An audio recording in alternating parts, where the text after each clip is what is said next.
Hello et bienvenue dans ce nouvel épisode du podcast Envie de changement. Bienvenue pour cet épisode 118. J'espère que tu as la forme, j'espère que l'épisode précédent vous a plu sur les 10 aliments que je vous recommande de consommer tous les jours. J'ai eu déjà pas mal de bons retours, donc c'est cool. On continue comme ça sur cette rentrée du mois de septembre. J'espère que... Alors quand tu écoutes ce podcast, il y a deux options. Soit tu l'écoutes la semaine de la rentrée, on va dire du 3 septembre au 8 septembre, ou alors tu l'écoutes un petit peu après, c'est pas grave parce que les conseils que je vais te donner, malgré le titre, vont être applicables à n'importe quel moment de l'année, tout simplement parce que l'idée c'est de mettre en place ou de remettre en place les bonnes bases, les bonnes pratiques et éviter certaines erreurs à la rentrée au mois de septembre, mais ça peut être à n'importe quel moment. Quand tu reprends un rythme à peu près normal après des vacances, après une période un petit peu particulière, l'idée c'est de reprendre comme il faut, ne pas refaire les mêmes erreurs que pour les rentrées précédentes, parce qu'on le sait, ça fait des années que c'est comme ça, que ce soit au mois de septembre ou au mois de janvier, tout le monde se pète la gueule.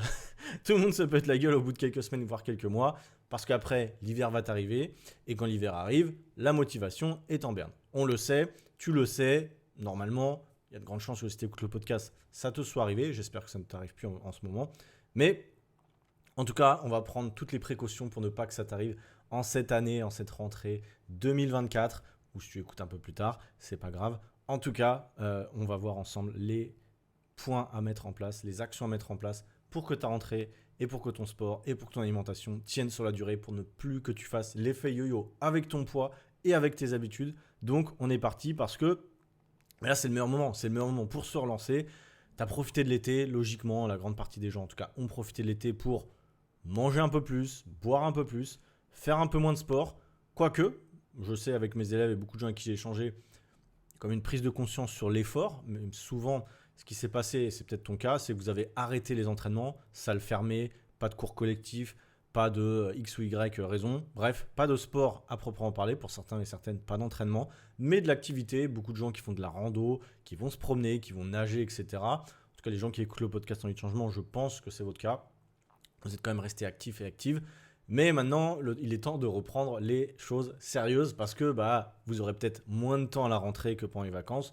Vous êtes peut-être rentré dans des villes où vous habitez. Vous étiez peut-être parti en vacances sur une île paradisiaque. Aujourd'hui, vous ne pouvez plus marcher, vous ne pouvez plus nager. Bon, c'est comme ça. On est retour à la civilisation pour certains et certaines. Et donc, comment on va faire pour optimiser le peu de temps que l'on a à la rentrée et sur les mois à venir? Parce qu'on est tous pareils. Voilà, sache une chose, c'est que personne n'a des journées entières à dédier à son activité sportive et à son alimentation. Il y a peu de gens, en tout cas, ceux qui l'ont, tant mieux pour eux, mais la plupart des gens, et le podcast est dédié à eux et à elles, ont peu de temps. Donc on va voir ensemble comment optimiser ce temps. Avant même qu'on se projette sur le mois de septembre, déjà, il est important de faire un point. Ça fait 9 mois que l'année a démarré. Il faut faire un point déjà sur ta situation. Donc je t'invite à réfléchir déjà à est-ce que par rapport à mes objectifs peut-être du mois de janvier, oui on remonte en arrière, est-ce que j'ai avancé ou est-ce que j'ai reculé déjà? Peut-être faire un petit point par rapport à ça. Tu peux faire le même point par rapport à ton été, par rapport à tes 2 derniers mois. Comment j'ai avancé par rapport à mon objectif? Est-ce que j'ai un objectif? Oui, non. Généralement, on a quand même un objectif de maintien de forme d'une manière générale. On n'est pas en roue libre. Bref, qu'est-ce que j'ai réussi à mettre en place cette année qui a bien fonctionné ou qui a fonctionné cet été, que j'ai pu maintenir, parce qu'il faut savoir une chose, c'est que beaucoup de gens sont très stricts envers eux-mêmes et ils disent souvent ouais j'ai rien fait ou etc. Et puis quand tu creuses un peu, moi ça m'arrive très souvent quand j'échange avec des gens, on se rend compte qu'ils ont quand même mis en place pas mal de petites choses, un peu plus de marche, quelques bons réflexes alimentaires, quelques séances par-ci par-là, bref c'est toujours positif. Donc soyons positifs déjà en tirant un bilan positif je pense de ce qui a marché pour vous et on va essayer de l'accentuer et surtout essayer aussi peut-être de voir qu'est-ce que vous pouvez améliorer? Qu'est-ce que vous pouvez améliorer pour cette fin d'année? Et quels sont les défis ou les challenges que vous allez rencontrer? Parce que oui, comme je l'ai dit, vous aurez moins de temps, le rythme va reprendre, peut-être d'autres priorités, mais vous le savez, le sport, l'alimentation, la bonne santé doit rester une priorité, peu importe le moment de l'année. C'est extrêmement important, je sais et je le redis, vous avez peut-être une carrière, vous avez peut-être des enfants, bref, j'ai toujours un contre-exemple d'une personne avec le même profil que vous qui a réussi à maintenir une routine. Parce que vous allez me dire, oui, lui, il est coach, il travaille comme il veut, machin, etc. Donc, c'est pour ça que je vous dis, j'ai des contre-exemples, ce n'est pas moi personnellement, j'ai des contre-exemples d'hommes et de femmes de n'importe quel âge, avec n'importe quelle profession. Je peux vous dire que ça fait un moment quand même que je fais ça. et ils arrivent à trouver des solutions. L'idée, c'est de trouver vous aussi vos solutions, parce qu'on se rend compte qu'en général, vous le savez bien, c'est une question de priorité. Ce n'est pas une question de temps très souvent, même si parfois effectivement ça joue, c'est une question de priorité. Bref, l'idée pour ce mois de septembre, c'est qu'on se mette en place nos objectifs ensemble. Vous le savez, les objectifs, et ça doit être des objectifs qui sont atteignables, que vous pouvez également mesurer, c'est mieux si c'est une perte de chiffres sur la balance. Honnêtement, pourquoi pas? Je sais que souvent on dit oui, il ne faut pas tout mettre sur les chiffres de la balance, etc. Oui, c'est vrai, mais c'est quand même une métrique qui est mesurable en tant que telle. Si vous dites je veux perdre du poids, mais j'ai pas de vêtements, par exemple vêtements type pour savoir comment évolue mon poids, ou un cran de ceinture, ou des photos, ou des mensurations, ou une balance, vous pouvez pas savoir si vous êtes dans le bon objectif ou pas. Donc, parce que le ressenti, c'est aussi parfois un peu trompeur. Donc, je vous conseille d'avoir un objectif mesurable, un objectif spécifique évidemment, un objectif atteignable. On est au mois de septembre, il nous reste le mois d'octobre, le mois de novembre, le mois de décembre.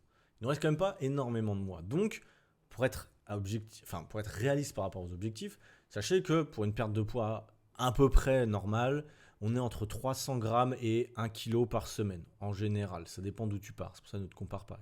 Sachant que ce n'est pas linéaire. Des fois, tu peux stagner pendant 2-3 semaines, après ça peut redescendre, après ça peut parfois remonter, d'accord? Donc ne t'inquiète pas, ça arrive.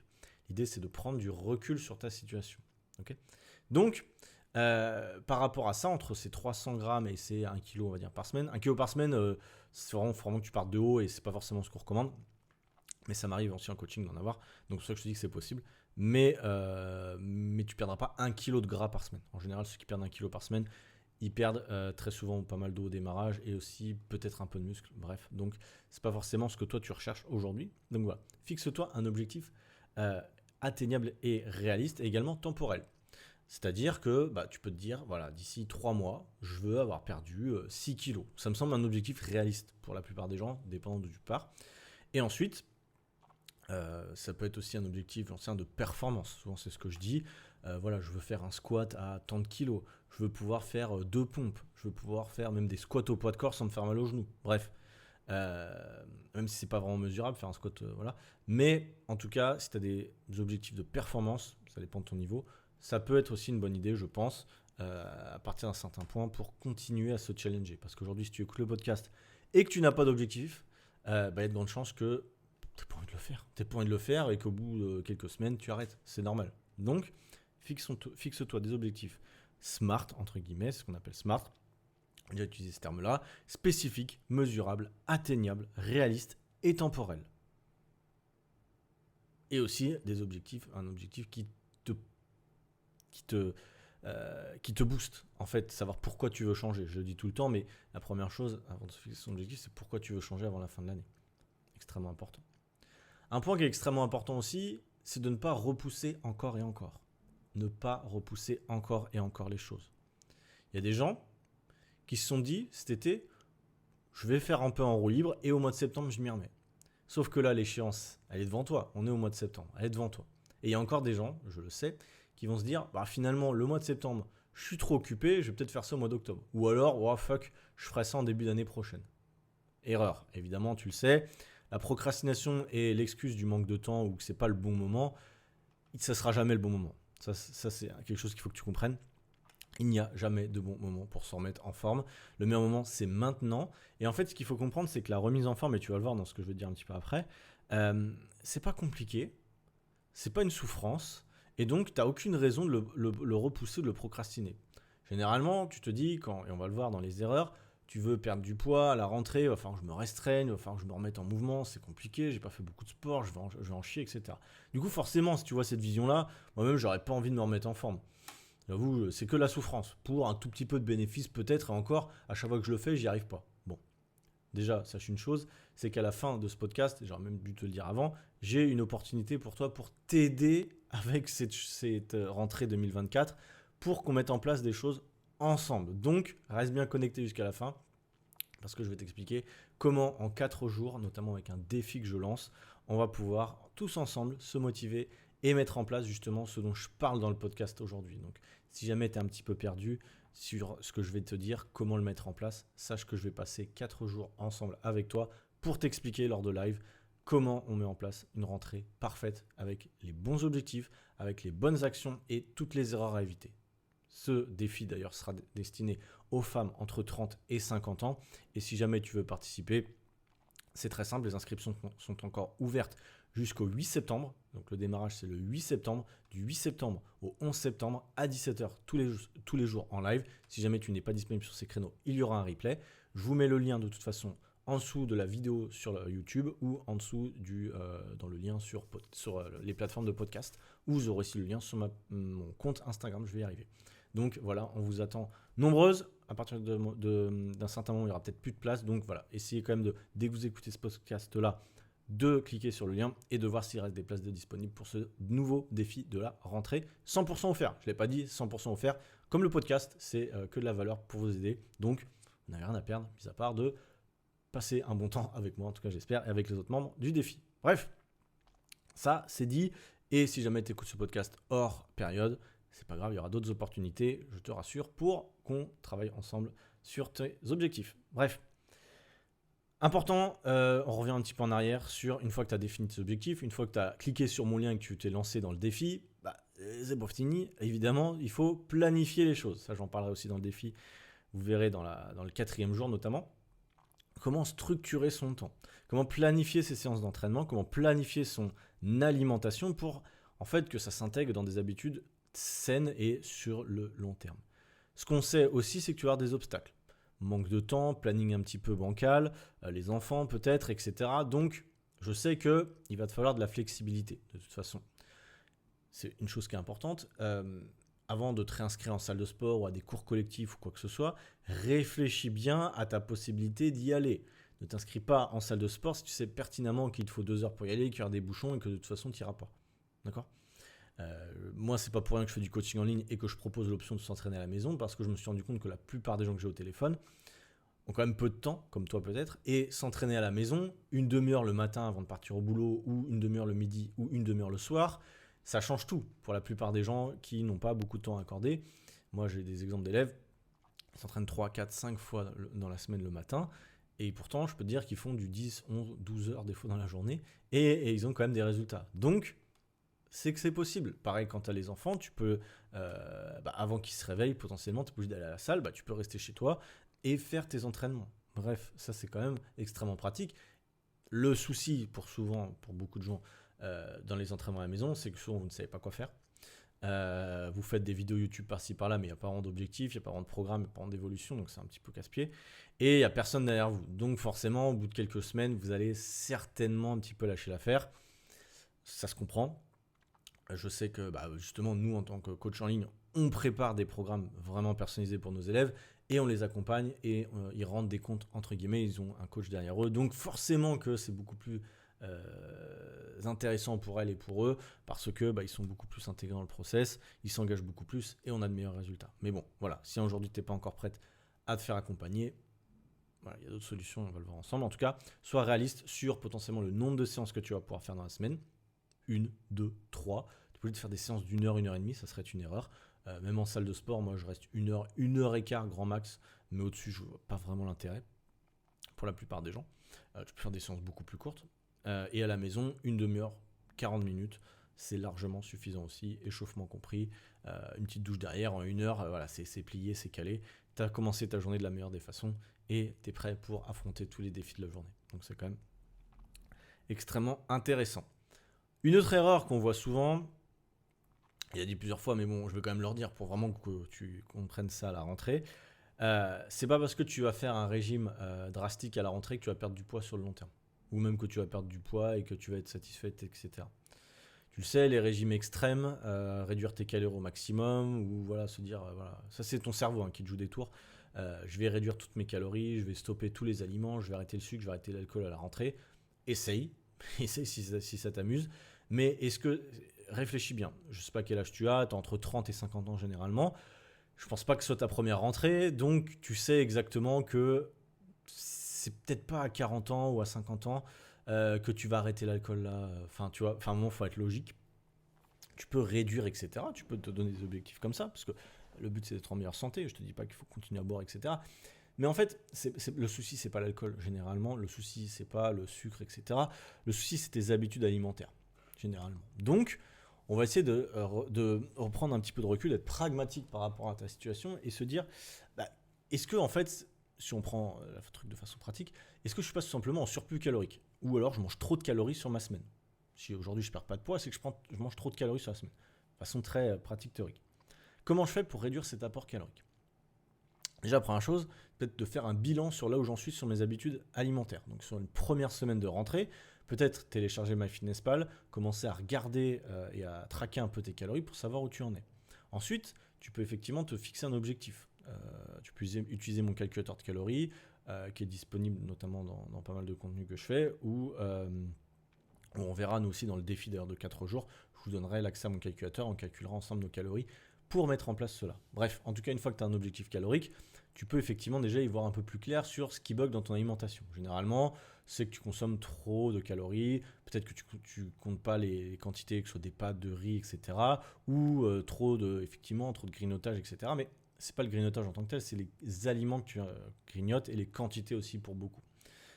Donc voilà, l'idée c'est d'avoir un regard extérieur un petit peu sur ton alimentation.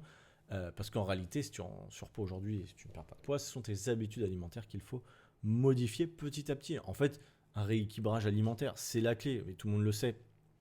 Mais voilà, ils n'utilisent plus le terme régime, ça sert à rien. Tu vois bien, personne. En fait, tu peux pas être au régime à l'année, déjà c'est pas possible. Et à partir du moment où psychologiquement tu dis je suis en mode régime, c'est négatif, c'est de la frustration, c'est une réduction de calories, c'est un manque d'énergie. C'est parfois des fois même dangereux parce qu'un manque de nutriments, quelqu'un déjà qui consomme peu de calories va avoir peu de nutriments généralement et donc forcément moins d'énergie, moins lucide dans sa réflexion. Enfin bref, c'est jamais constructif d'être bas en calories, très longtemps en tout cas. Donc il faut se dire voilà, je vais créer un léger déficit calorique. Donc voilà, ça la méthode je vous l'expliquerai dans le défi si jamais. Et une fois que c'est ça, faire un rééquilibrage alimentaire avec des recettes que vous aimez. Important, vous allez voir beaucoup de contenu sur Instagram sur des recettes healthy, de machin, d'influenceuses de merde. Bref, faites les recettes que vous voulez, mais surtout ne vous laissez pas influencer par des recettes très complexes avec des aliments bizarroïdes qui prennent beaucoup de temps. Voilà ce que je vous dis. Moi, je vous dis, je n'aime pas passer plus de 10 minutes en cuisine, je le dis toujours. Et pour autant, j'arrive à avoir des résultats. Mes élèves, c'est pareil en coaching. La plupart ne sont pas des as de la cuisine, mais pour autant ont de très bons résultats parce qu'ils ont des habitudes saines. Ils varient. Les assiettes sont claires avec une partie de protéines, une partie de féculents, une partie de fibres, un petit peu de lipides et point. Les quantités, nous après on le verra dans le défi, je vous expliquerai, ou ça après je vous l'explique quand vous rejoignez le coaching évidemment. Mais voilà, une fois que vous avez l'assiette de base, il suffit ensuite de modifier, de varier un petit peu vos sources de protéines, vos sources de féculents, vos sources de fibres, vos sources de lipides. Bref, faire tourner ça avec des aliments que vous aimez, avec un peu de sauce, avec des épices et la faire échouer. Ce qu'il faut, c'est avoir des assiettes qui soient suffisamment rassasiantes pour éviter de crever la dalle effectivement juste après vos repas parce qu'ensuite c'est tendance au grignotage. Et quand on grignote, très souvent, on grignote des choses qu'on n'a pas anticipées. Donc ça, c'est aussi un point à la rentrée. Anticipe tes moments où tu as un petit peu faim, un petit creux. À 11h, tu peux emmener un snack. À 17h, tu peux manger quelque chose. C'est pas interdit. Je vois très souvent des gens qui mangent un repas le midi et un repas le soir, 2 repas dans la journée, et qui s'étonnent après des fois d'avoir des fringales. Mais c'est normal. C'est normal. Donc, anticipez là au mois de septembre ces moments un petit peu critiques où vous avez des fringales. Ne vous jetez pas sur le croissant, le pain au chocolat que Micheline elle a ramené de la boulangerie ou le distributeur automatique de KitKat parce qu'il y a d'autres options. Vous pouvez vous-même créer vos snacks. Moi, j'en poste pas mal sur Instagram. J'en parlerai aussi dans le défi, je pense. Mais l'idée, c'est de anticiper ces moments avec des snacks sains, une petite poignée d'amandes. Alors voilà, pas trop, c'est un petit peu carré que j'ai déjà expliqué dans le dernier podcast, mais une poignée d'amandes, une banane ou une pomme, ça s'emmène, un yaourt fromage blanc si vous avez un frigo, pourquoi pas une barre de protéines si jamais, mais c'est pas forcément le top, mais ça peut. Il y a d'autres exemples. Il y a plein de choses qu'on peut prendre, mais surtout prenez un fruit, ça c'est certain. Les fruits c'est quand même facile à emmener, c'est pas non plus ultra cher. Et voilà, toujours des fruits plus ou moins que vous aimez, donc c'est important. Bref, pour anticiper ces petits craquages, ne restez pas 6 heures, 7 heures à jeun et vous vous dites j'ai faim, je craque. Mais c'est normal en fait, c'est juste que tu as une croyance comme quoi tu t'es dit c'est pas bien de manger entre les repas, alors qu'en final c'est pas gênant si tu manges ce qu'il faut en fait. Ce qu'il faut, et je le dis tout le temps, c'est avoir un apport calorique conséquent sur la journée, répartis de la manière dont vous voulez. Il n'y a pas de règle définie entre oui, je dois obligatoirement manger un petit-déj parce que le petit-déj c'est plus important. Non, mange pas de petit-déj, ça pas une mange de petit-déj. Anticipe peut-être à 10h que tu auras un peu faim, prends quelque chose et ensuite tu arrives à midi et que tu n'as pas envie de tout exploser parce que c'est souvent ça aussi. C'est d'arriver à un repas et de vraiment, vraiment avoir faim. Et du coup, c'est ton cerveau qui t'envoie des signaux sur on va prendre le truc le plus gras, le plus sucré du monde. Et c'est sûr que c'est pas cohérent quand tu laisses tes émotions prendre le dessus sur le choix de ton menu. Pareil, anticiper les menus, je le dis souvent avec mes élèves, mais en coaching, mais anticipez vos menus. Si possible, évidemment, déjà ne fais pas les courses quand tu as faim. C'est la règle numéro 1, parce que sinon tu vas acheter des choses que tu vas regretter. Et ensuite, tu peux organiser tes repas. Tu peux le marquer potentiellement, ou en tout cas y réfléchir un petit peu en amont, et ne pas se dire qu'est-ce qu'on mange ce soir. Le risque de ça, c'est si tu te poses la question qu'est-ce qu'on mange ce soir, au moment où tu as le plus faim dans la journée, il va se passer quelque chose que tu vas regretter derrière, certainement. Donc, essaie d'anticiper un petit peu tes repas, te dire voilà, le lundi c'est ça, le mardi c'est ça, et la semaine d'après, le lundi ça sera un peu la même chose, le mardi ça sera un peu la même chose. C'est pas gênant de manger la même chose tous les lundis, tous les mardis, tous les mercredis, entre guillemets. En tout cas, d'avoir des roulements, moi je vois ça comme ça, des roulements d'alimentation, des roulements de recettes que l'on aime bien et qu'on peut renouveler facilement, qui ne sont pas prises de tête, qu'on a également dans le frigo facilement, comme je disais la dernière fois, des légumes surgelés, un peu de riz, du poulet, du poisson, des trucs qui ne sont pas compliqués, que tu n'as pas besoin d'aller au supermarché forcément, que tu as souvent dans le frigo, des plats de secours, entre guillemets, qui ne prennent pas beaucoup de temps. Ça te mettra une pression quand même moins importante, je pense, par rapport à cette alimentation. Donc voilà par rapport à ça. Une autre erreur, je me suis un petit peu emballé, on va se calmer.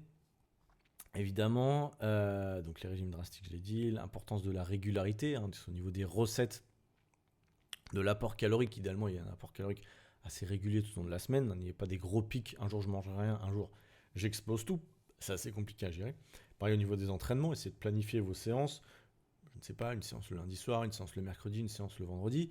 Voilà, comme ça vous faites 3 séances, le week-end vous êtes tranquille. Essayez quand même d'anticiper et de planifier vos séances, ça on le verra aussi dans le défi. Je le planifierai avec vous, des séances que vous pouvez faire facilement. Ne vous trouvez pas d'excuses, c'est-à-dire que si tu loupes une séance un jour pour X raison, tu dois la faire le lendemain. Vraiment, tu ne peux pas trouver 2 excuses d'affilée, c'est pas possible. À un moment, il faut arrêter. Donc, et c'est pareil pour un gros repas, tu peux faire un écart, etc. Mais comment tu réagis la veille? C'est toujours ça. Il y a la place à l'erreur, je mets des grosses guillemets, c'est pas une erreur, mais il y a la place à sortir un petit peu du droit chemin, que ce soit avec un entraînement pas fait ou un repas plus calorique parce que on est invité, et voilà, et c'est comme ça, on ne peut pas toujours tout gérer. C'est comment tu vas réagir le lendemain. Est-ce que tu vas te buter à faire plein de sport ou à faire un gros régime le lendemain, ou est-ce que tu vas dire je reprends à peu près comme la normale, oui je refais ma séance que j'avais pas faite peut-être, mais je suis pas obligé d'aller marcher 15 000 pas, mais au moins reprendre cette habitude pour voir sur le long terme, comme tu le sais c'est important. Un truc qui est également important, donc c'est effectivement d'avoir des entraînements, je l'ai déjà dit, mais qui soient adaptés. Bon, ça après, si vous n'avez pas de programme personnalisé, vous pouvez pas forcément l'adapter si vous ne savez pas comment faire, mais en tout cas, vous trouverez peut-être des solutions. Sur mon compte Instagram, je poste quand même pas mal d'entraînements, je vais reposter très prochainement. Ou autrement, faites-vous accompagner, action en salle de sport, cours collectif, coaching en ligne, bref. C'est la meilleure option pour vous assurer d'être plus régulier ou régulière à la rentrée, vous le savez. Soyez également positive. Soyez positive et positifs, messieurs et mesdames positives, pour cette rentrée. D'accord ? Soyez patient également avec vous-même, parce que c'est une erreur très souvent de vouloir aller trop vite au niveau de la perte de poids, je l'ai dit. Prenez votre temps, d'accord ? Même si vous n'atteignez pas votre objectif, par exemple à la fin du mois de décembre, c'est pas grave. Vous avez toute l'année d'après. Ce que je veux dire par là, c'est qu'une transformation, ça peut prendre du temps. Et moi, je préfère, et je le vois souvent avec mes élèves en coaching, on place des objectifs, et même eux se placent eux-mêmes des objectifs assez longs, et souvent on atteint les objectifs avant. Donc c'est toujours du bonus. Mais au moins on est assez réaliste. J'ai pas mal d'élèves qui disaient à la fin de l'année je perds 15 kilos. Des fois ils atteignent leur moins 10, moins 12, moins 13 au bout de 5 mois. Donc il reste encore une grosse partie de l'année. Mais c'est pas grave, parce que souvent tu le sais, les derniers kilos sont un peu plus longs à perdre. Et de toute façon ils vont arriver, ils vont les perdre. Mais c'est juste que ça prend le temps qu'il faut et c'est extrêmement, extrêmement important de prendre le temps. En tout cas, c'est vraiment le truc le plus important aussi, c'est de ne pas rusher, de ne pas dire que c'est le mois de septembre, du coup je dois tout remettre à fond, etc. Voilà, soufflez un peu. Vous avez peut-être 30, je disais entre 30 et 50 ans, peut-être plus, peut-être moins. Donc voilà, la vie est quand même assez longue, on a de la chance pour la plupart, donc voilà, c'est pas trop compliqué. Au niveau des principales erreurs, je pense qu'on a fait le tour. Après, ce sera de la redite globalement au niveau des erreurs. Je vais juste faire un petit récap. 1. Vouloir trop en faire, effectivement, vouloir se lancer dans des trucs très ambitieux, 6 séances par semaine, etc. Pas cohérent. Faire des entraînements qui ne soient pas adaptés aussi. Regardez des vidéos YouTube ou d'influenceurs ou comme je disais, des fois des bodybuilders pour les hommes, des fois c'est ça, ou des influenceuses fitness pour les femmes, parfois, hein, peut-être je me trompe, mais souvent c'est ça, avec des entraînements qui ne sont pas du tout adaptés. On essaie, on dit mais c'est quoi ce bordel, ça ne me correspond pas. Bon voilà, donc faites-vous accompagner sur ça. Faire des recettes également que vous voyez sur Instagram qui sont extrêmement compliquées. Alors oui, c'est joli et tout ça, mais le temps que ça prend, et au final c'est pas la recette qui te fait perdre du poids, comme tu le sais, c'est l'apport calorique sur la semaine. Donc voilà, fais des recettes qui te correspondent. Tu peux t'inspirer, mais voilà, sache que les recettes, c'est un tout petit point de la perte de poids. Bref.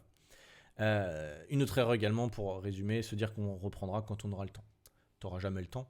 Il n'y aura jamais de meilleure période que maintenant quand tu écoutes ce podcast. Donc, lance-toi maintenant. Et comme je le dis, si tu as besoin d'aide, tu nous rejoins dans le défi du 8 au 11 septembre. Voilà, point. Il n'y aura pas d'excuse une fois que tu es lancé avec nous. Et je peux te garantir qu'en termes de motivation et d'engagement, avec moi, voilà. Avec moi, on va y aller. On n'est pas là pour compter les fleurs, ou je sais pas comment on dit. Bref, en tout cas, on va se mettre en action. Extrêmement important. Une autre erreur également serait de diminuer les quantités dans ton assiette, de se dire voilà, j'ai la même assiette que d'habitude, mais je diminue tout simplement les quantités. Alors oui, tu vas peut-être perdre du poids au démarrage, mais ça sera frustration, ça sera gage de frustration, peut-être un manque au niveau des apports nutritionnels, donc pas forcément ouf en termes d'énergie derrière et de santé. Donc voilà, la solution, ça va être de te concentrer sur des aliments que tu aimes, garde toujours des aliments que tu aimes. Au lieu de supprimer des aliments, de toute façon, je t'inviterai davantage à en ajouter plus de protéines, plus de fibres, plus de légumes et de fruits et plus de protéines. Généralement, ça permet d'être plus rassasié et de diminuer finalement en rapport l'apport calorique par rapport à des aliments très transformés, évidemment. Et ensuite, évidemment, comme je disais, supprimer les aliments de manière excessive. Bon, ça résume un petit peu ça.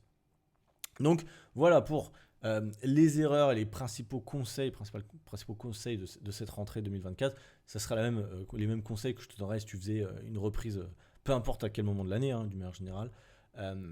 Mais voilà, en tout cas, cette année, j'espère que c'est la bonne rentrée pour toi. Je le redis une dernière fois, on a le défi de 4 jours qui va être lancé du 8 au 11 septembre, tous les jours à 17h. L'idée, c'est quoi? C'est de vous donner la méthode complète que j'utilise avec mes élèves pour leur faire perdre du poids. On verra ensemble les 3 piliers de la perte de poids en détail. On verra ensemble les principales erreurs qui empêchent les femmes de perdre du poids. On verra également... il y aura des témoignages aussi de certains des élèves qui sont déjà passés par une transformation, par notre programme. On verra également un plan d'action concret à mettre en place. Bref, je vous donnerai toutes les infos si vous ne savez pas comment calculer vos calories, quoi mettre en place pour votre planning alimentaire, comment vous entraîner, les exercices, etc. Je vous donne tout pendant 4 jours, donc voilà, j'ai hâte d'échanger avec vous toutes. Si vous n'êtes pas dispo, vous aurez les replays. En tout cas, rejoignez-nous, vous avez le lien juste en dessous de cette vidéo ou dans les liens du podcast ou sur mon compte Instagram. Et vous aurez également pas mal de surprises, donc voilà, profitez-en. Si vous n'êtes pas concerné, je m'excuse, vous n'êtes pas concerné, si vous êtes un homme, vous n'êtes pas concerné encore par cette méthode-là, mais en tout cas, si vous avez besoin d'un coup de main par rapport à ce podcast-là, par rapport à la rentrée, vous m'envoyez un message sur Instagram et on voit ensemble comment je peux vous aider. Dans tous les cas, ça sera avec grand plaisir.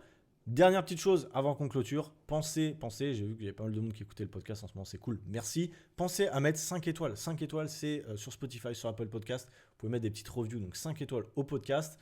Et également, si vous écoutez sur YouTube, pensez à mettre un petit pouce à la fin, ça fait toujours plaisir pour le référencement. Et vous savez, voilà, plus vous parlez du podcast autour de vous, plus il y aura d'écoute, plus ça peut aider des gens. Je l'espère, en tout cas, si la vision que j'ai de la perte de poids vous parle, vous intéresse et vous pensez que ça peut aider d'autres personnes, n'hésitez pas à partager cette bonne parole. Si vous en avez un peu marre de voir ce qui se passe sur les réseaux ou parce que voilà, X ou Y raison, moi je sais que je commençais à être un peu blasé de certains et de certaines dans leur méthode. Si vous voulez une méthode simple, efficace, avec du franc-parler, voilà, je pense que je suis peut-être potentiellement un peu dans ce credo-là, donc voilà, n'hésitez pas.